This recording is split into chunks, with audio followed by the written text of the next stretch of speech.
جامې ناپاکې شوې، هغې پاک کولو طریقه.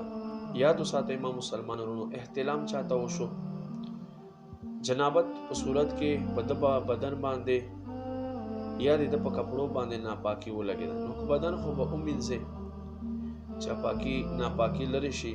کپړې پاک کولو طریقه څه دی؟ زمونږ عموما خلک جامې وباسي، بیا زنانه لا علمي په وجه سره دا ټولې جامې راغونډې کړي، چونکې رواج دا دی هر کور کې تقریبا جامو مینځلو ماشین دی، نو بس دا ټولې جامې راغونډې کړي، ور واچوي چې ماشین ته دا جامې واچوي، نو دا ټولو جامو که نجاست ورسېږي ټولې جامې ناپاکې شي. یاد وساتئ په داسې صورت کې څه کول پکار دی؟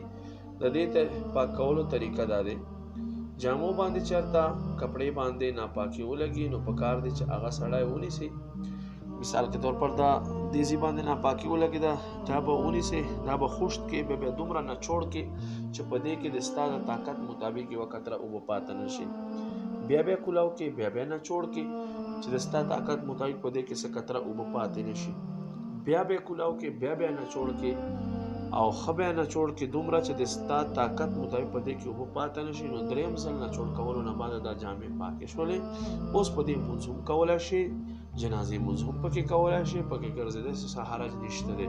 خو داسې زنانو ته جامې نه دي غورځول پکار زمانونو، هغه بیا ماشین ته واچوي دا جامې او دا ټوله ګندګي په دې ټولو جامو لاړه شي، نو دا جامې ناپاکې وګرځېږي.